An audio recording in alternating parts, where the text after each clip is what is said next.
देखता हूँ कि यह पुराने संबंधों की याद के रूप में मैंने इसको स्वीकार किया और नए संबंधों की बुनियाद के रूप में भी मैं इसे देखता हूँ। इसका मतलब ये कि एक पुस्तक आती है तो आपके द्वारा रचित अनेक पुस्तकों को विस्थापित कर देती है और आगे की तमाम तरह की संभावनाओं को निर्मित करती है। तो यह एक पड़ाव है जीवन का, आगे भी बहुत कुछ आना है, लेकिन जो पड़ाव है, जैसे जीवन का पूरा पड़ाव होता है वैसे रचना का भी एक पड़ाव होता है। उस पड़ाव को हम लोग उत्सव में ढालते हैं, उस पड़ाव पर थोड़ा विश्राम करते हैं, थोड़ी चर्चा और परिचर्चा करते हैं। और आज पुलिया प्रसंग के सदस्यों ने इस अनौपचारिक आयोजन में जिस तरह से इसका जनार्पण किया है वो मुझे निश्चित रूप से अभिभूत करने वाला है, क्योंकि यह पुलिया प्रसंग हमारे ज्ञान का संस्कार करता है और भावना का परिष्कार करता है। तो यह पुलिया महज पुलिया नहीं है। जो भी यहाँ सदस्य हैं उनको मैं बताना चाहता हूँ, यह हमारे ज्ञान के परिष्कार का आधार है और भावनाओं के संस्कार का आधार है।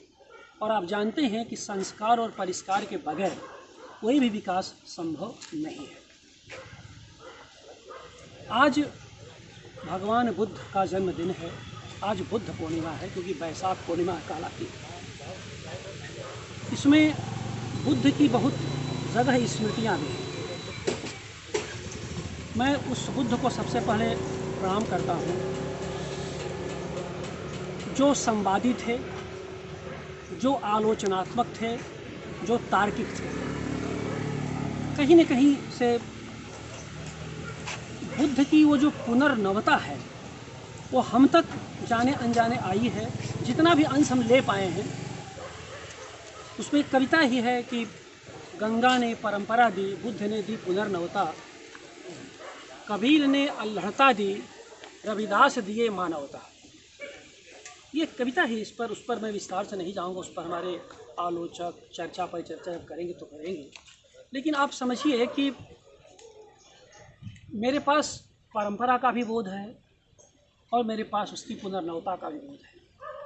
यानी कुल मिला जुला करके हमने कबीर से सीखा है, हमने रविदास से सीखा है, हमने बुद्ध से सीखा है, और यही सीखा है कि हमने अपने आलोचनात्मक तेवर को, अपने वैचारिक पारदर्शिता को और हमें जो भी संस्कार में मिला उसका निरंतर परिष्कार करने के बोध को खुद को जोड़े रहना चाहिए।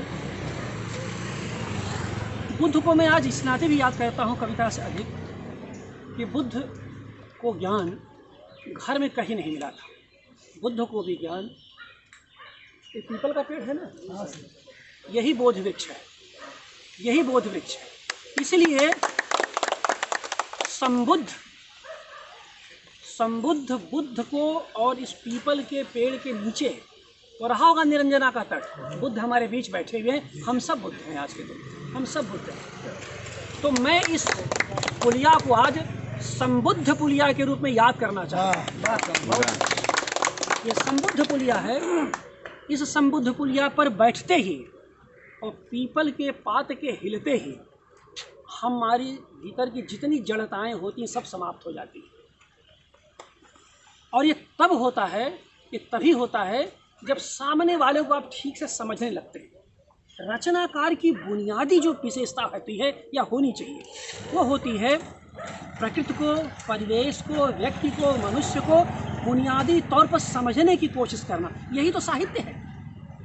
हम सब जो दुनिया में विविध विधाओं में, विविध भाषाओं में लिखते हैं, उसकी एकमात्र विशेषता यह है कि हम अपने पात्रों को, अपने परिवेश को, अपने चरित्र को, अपने संबंध को पहचानना सीखते हैं। यह जो संग्रह आपके सामने है, ये संबंधों की बहुअर्थ छवियों के दायरे में बहुत सारी स्थितियों को पहचानने की कोशिश ही तो है, और है क्या जी। और उसकी कोशिश में भाषा बनती है। लेकिन अगर यह कोशिश ही नहीं रहेगी तो भाषा बनेगी कहाँ से? भाषा तो बात की चीज़ है।